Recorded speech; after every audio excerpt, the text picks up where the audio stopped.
Welcome, everyone. Thank you so much for joining us today for this brief webinar to learn about the Mosaic religion and the Religious Mosaic video series and how it can be useful for you.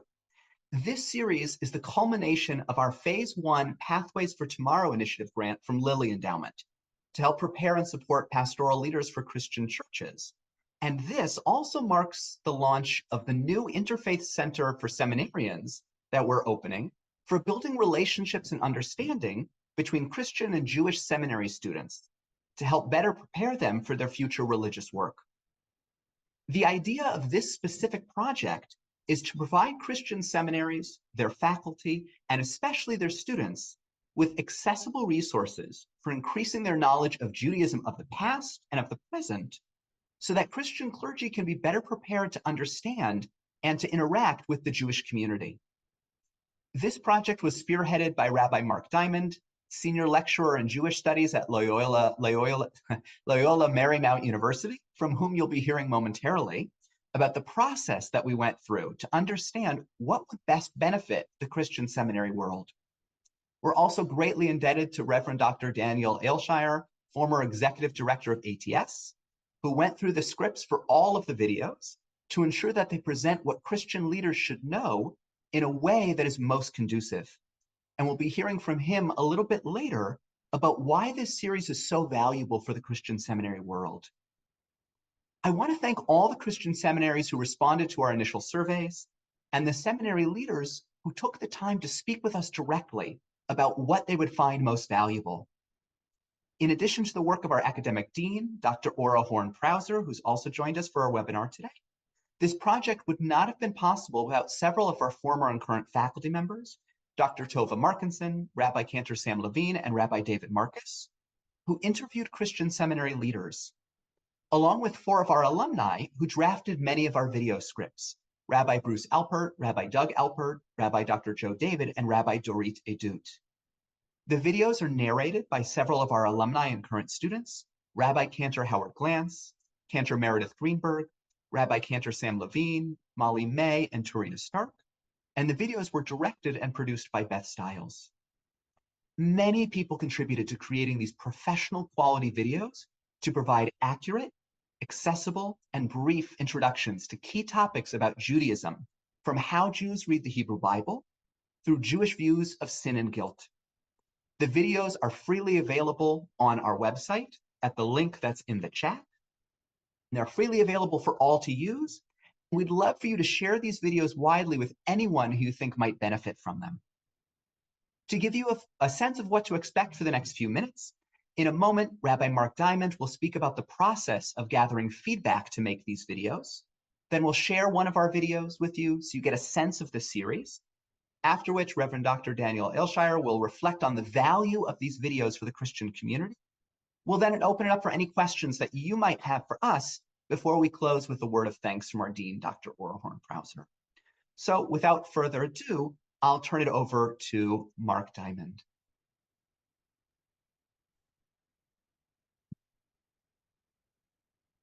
Thank you, Matthew. It's good to be with all of you today.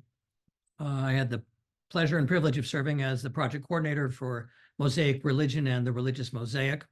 Let me share a little bit with you about the process that produced these 25 short videos. It began, as Matthew mentioned, with an email survey to ATS member schools. Then 3 members of the AJR faculty and I contacted 20 Christian seminaries that had responded to the original email questionnaire. We conducted 15 extensive interviews of about an hour each in length with seminary leaders beginning in November 2021 through January of 2022. We tried to get a wide variety of seminaries, both geographically and in terms of denomination. In the end, as I mentioned, we had 15 completed interviews with seminary presidents, deans, and senior faculty members.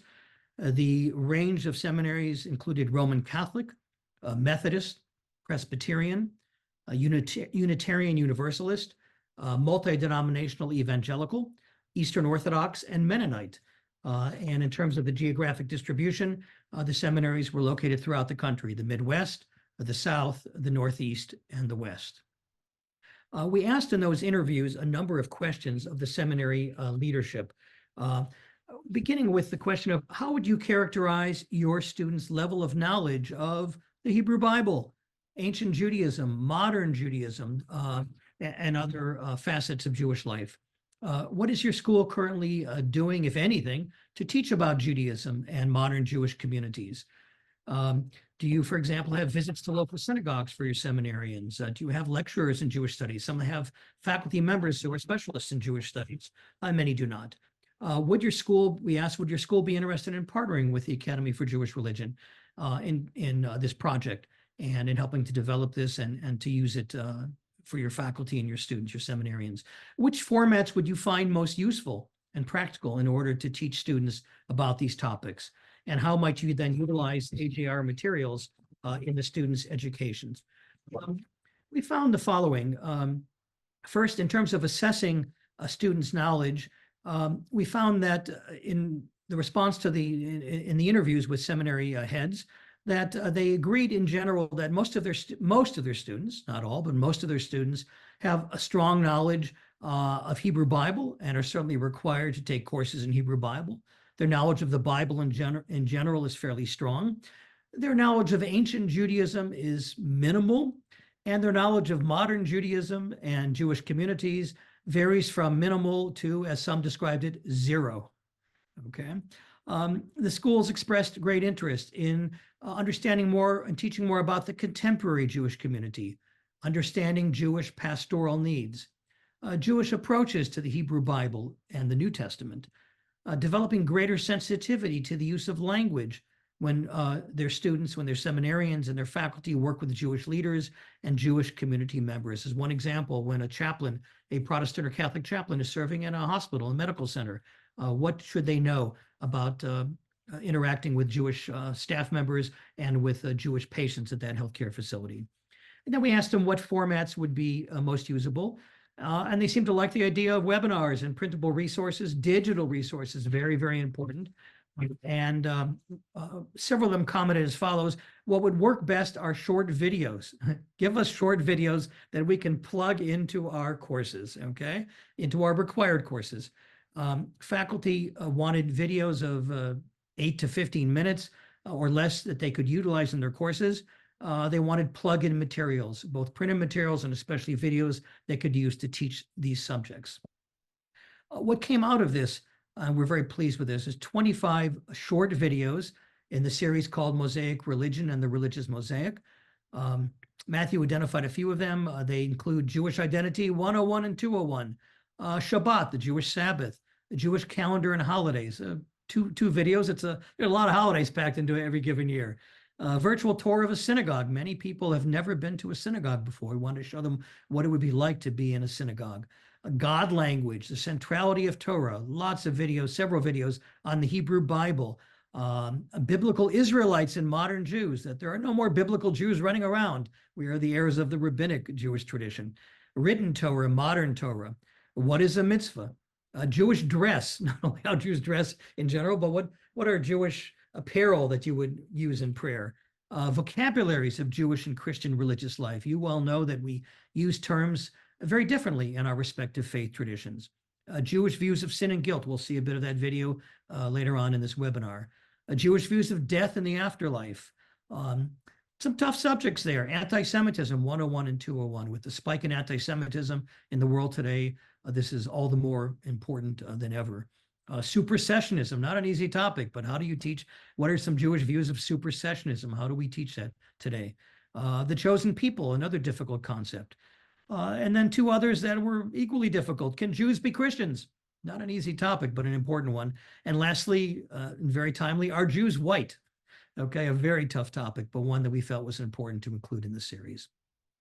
I would summarize our interviews with the seminary leadership as follows, and this project in general. First, our interviews with the seminary presidents and dean and senior faculty members confirmed our thesis that you all do a great job teaching Bible, and your students know a lot of Bible, and your students at other seminaries may well know about Jews in the time of Jesus, in the first century, but not a whole lot after that. And this confirmed our thesis. And We went into the project thinking that we need to produce some materials to help students, seminarians, and faculty members at Christian seminaries understand and appreciate more about Judaism in general. And those interviews really helped shape our project, including the topics we chose, the content of the videos, and the format of the videos. As Matthew mentioned earlier, this has been an incredible collaboration of the deans of the Academy for Jewish Religion, faculty members, alumni, students, and our video producer. I want to express my thanks to Dan Ilshire for reviewing each of the 25 scripts, and Dan for your insightful comments about the project in general and the wording and the kind of the feel of the scripts in particular. That was hard to get at, and we thank you so much. Your comments were incredibly useful to us. Let me assure you that each script went through multiple levels of editing. I'm looking here at Ora and Matthew in particular and thank them for their very careful editing. They, along with I, edited, rewrote every single script. And we want, again, as Matthew mentioned, thank the cantors and cantorial students who did a fine job narrating the scripts. Creative director Beth Stiles turned these scripts, rather dry scripts, into short videos that we think bring the topics to life. It is certainly our fervent hope that these educational videos will help you and your students gain a better understanding of Judaism, of the Mosaic religion, and the religious mosaic that is Judaism today. Thank you so much for joining us. Thanks so much, Mark. I'm going to share one of these videos with us now so you can get a sense of the series. Please just note that because I'm sharing it over Zoom, you might experience some lag in the video. When you're watching it directly from the website, hopefully you shouldn't experience any of that lag.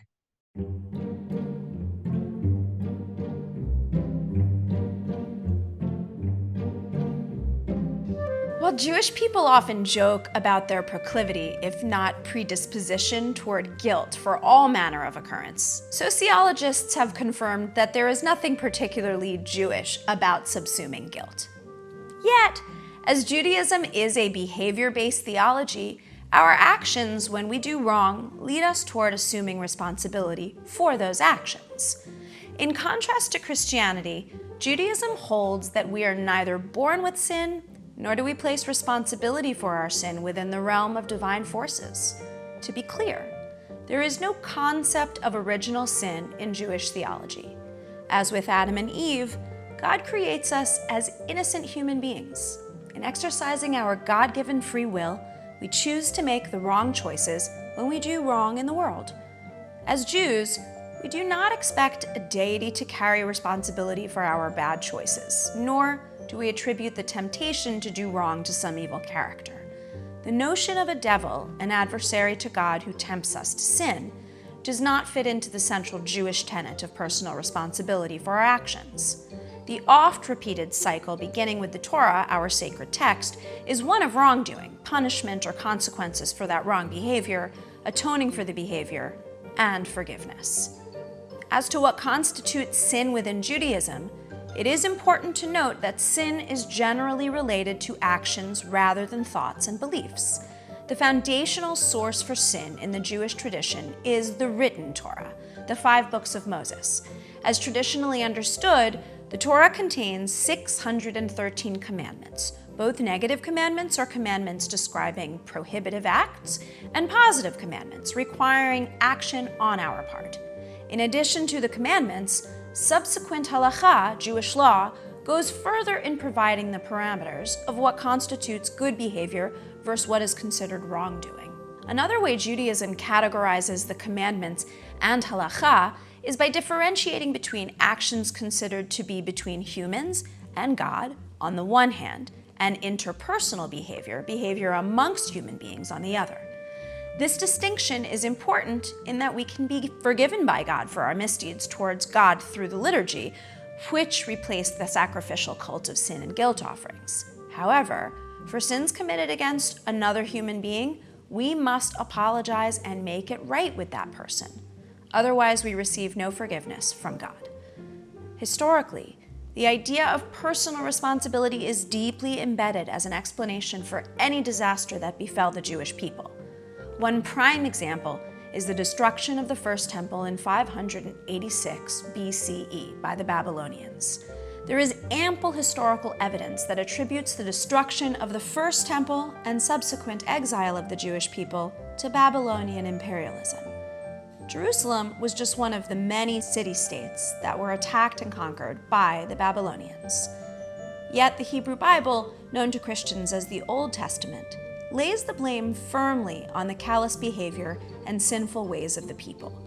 Jewish scholar Dr. Ronald Bronner references this dynamic by citing the prophet Jeremiah, quote, "The Lord constantly sent all God's servants, the prophets, to you, but you would not listen.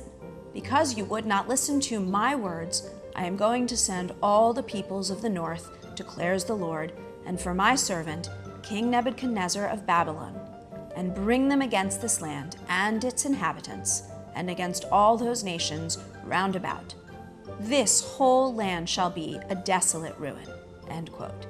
In other words, we have no one to blame but ourselves. As Jews, we assume that blame is not a fixed position without a way to move beyond and forward to a better state of being. That would leave us mired in that place of acute Jewish guilt. There are certainly consequences for sin, and we accept that there are such consequences, including a feeling of guilt for those we have hurt. After experiencing these consequences, Judaism provides a process of atonement to move forward. Atonement or repentance for sin, wrongdoing, is a pathway to forgiveness. Jewish tradition affirms that true repentance requires tangible actions in order to receive divine forgiveness. In Hebrew, the word for repentance is teshuvah, from the Hebrew root shuv, which means to turn or return. In Judaism, the process of repentance begins with the acknowledgement of having committed a sin that comes with an apology. However, full repentance and subsequent forgiveness is not attained with just an apology. Until we have made a 180-degree turn, turning from wrong behavior to right action, we have not achieved repentance. In other words, when faced with the same situation, would we act in the same wrongful way, or would we have realized the need to change and act with comedy? With all of our human imperfection, we always have the opportunity for repentance and thereby God's benevolent power of redemption. In that way, we always have the incentive to improve our behavior and live with hope for a brighter future.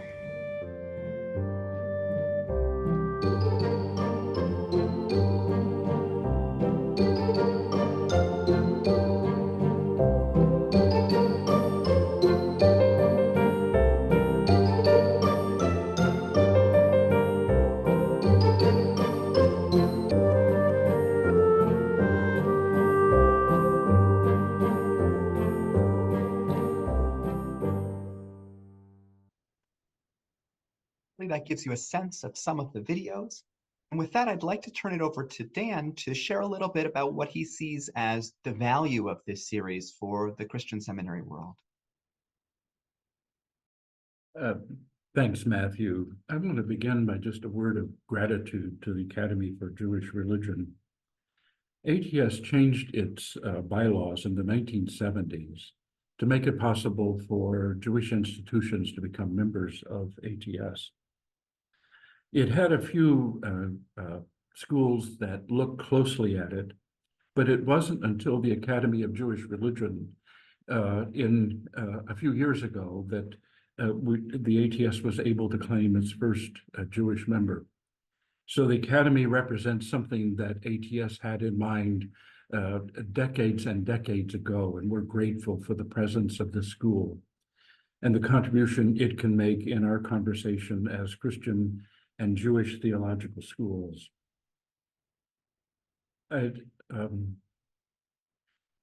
Some years back, ATS had a fairly major project that Steve Graham directed on looking at issues, interfaith issues, and what it means to be Christian seminaries in the context of an interfaith world.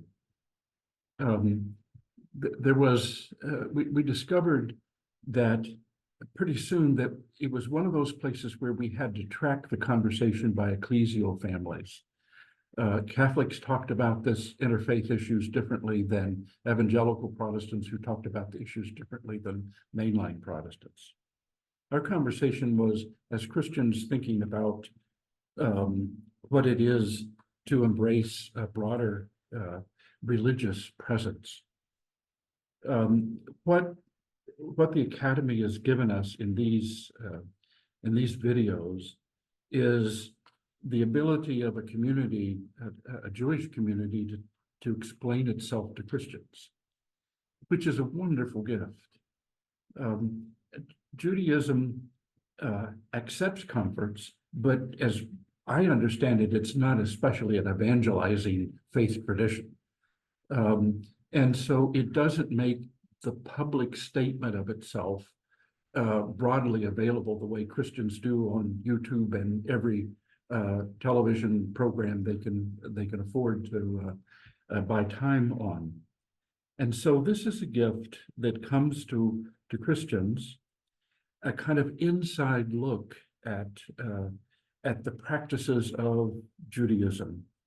I was educated in an ATS seminary, so what was true of other seminarians was true of me, in that as I read through these scripts a year and a half ago, I guess now, I realized I knew more about first century Judaism than I did contemporary Jewish practices. I knew more about the end of the sacrificial system with Second Temple Judaism than I did how we understand Rabbinic Judaism and how it relates to our interests as Christians. ATS is located in Pittsburgh. Our offices are in Pittsburgh. I continue to live in Pittsburgh now 7 years after my retirement. And we are the place of the Tree of Life Synagogue, and the largest, the most number of Jews killed in a single act in the United States. It shook our community, which thought it was on good terms with the Jewish community. And I think largely it is. But it raised the issue for us about the ongoing anti-Semitism, and the anti-Semitism that is without any social or behavioral bounds that exists in websites and social media. Gordon Allport was a social psychologist at the middle of the 20th century at Harvard, who looked a lot at prejudice, examined it, was one of the first researchers that took on issues of prejudice. And one time he said, "You're down on what you're not up on." It's easy to have stereotypical views. It's easy to, if you don't really understand more deeply and warmly the inside of something, be that a religious tradition or a racial ethnic group. These videos are a gift to Christian theological education from the first seminary, first Jewish theological school that became a member, that risked part of its institutional credibility and certification with the accrediting processes of ATS. During the years that I worked at the ATS building, I drove by a very small synagogue in a Pittsburgh community that was declining in population. It was such a small group that I doubt if they could have a regular menu. There just weren't that many people associated with it, but they sustained their building. And a few years ago, I was driving by on the High Holy Days when the congregation, small as it was gathering, and there was an armed officer at the door. And it hit me, in this city, that no Christian church has to worry about an armed officer at the door. That anti-Semitism in this city of people who thought we were doing pretty well with one another and our communities, 11 persons shot in the middle of prayer on a Saturday morning. And how we as Christians look at how we view other world religions, how we understand the goodness, how we understand the need for those religions to tell their story to us as a way of understanding. So I'll conclude where I began, and that was with a great sense of gratitude that this first Jewish school of the ATS took its Pathways grant, not to make itself better, but to make American Judaism known to Christians. What a Christian thing for them to have done. Thank you, Matthew. Thank you so much, Dan, for your words. At this point, I want to open it up. If anyone who's here today has any questions for us about this video series, about how it works, about AJR, Academy for Jewish Religion, or about sort of where we're hoping to go from here, or things that you'd love us to see, love for us to do in the future. So I just want to pause for a few minutes and see if folks have any questions for us. You can either put it in the chat or raise a hand and speak up.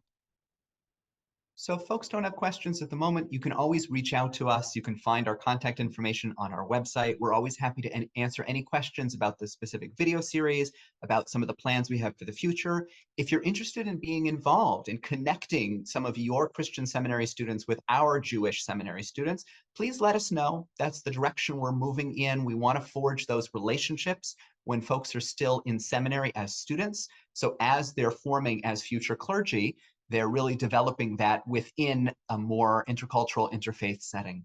So with that, I just want to turn it over to our Dean, Dr. Ora Horn-Prauser, to close us out. Hi, thank you so much. And thank you to everyone who joined us. We really appreciate it. Special thank yous. I'm just echoing Matt a little bit, but special thank you to Rabbi Mark Diamond and to Reverend Dr. Daniel Ailshire. We couldn't have done this without either of you. And you each really added so much. And really special thanks to Rabbi Dr. Matt Goldstone, who did so much of the work on our end. I really was very appreciative of what you said, Dan, in terms of our relationships with ATS. And you should just know that the feeling is mutual on how important these relationships are to us and how grateful we are to have been welcomed into ATS. And it has meant a lot to us. I think we all know that this has been a very difficult time for the Jewish community, whether it's dealing with the issues in the United States and I should say, all that is going on in Israel. Our hearts are with the hostages and the many, many innocent people suffering throughout the region. And so it is all the more important to us to build these relationships. And we are just so grateful that you have joined us. In this week's Torah portion, at one point, Moses says, Mi ladonai Eli, whoever is for God, come with me, deal with me. And even though what we're talking about here is how do we educate each other about our religions, which is in a way separating us, I think it's important to acknowledge that this is what brings us all together, is our desire to serve God. And so Mi ladonai Eli is something we all can say, and that brings us together in our desire and our work for the future. So thank you so much for joining us, and we look forward to continuing the relationships and the conversations. Thank you, everyone. Have a wonderful rest of your day.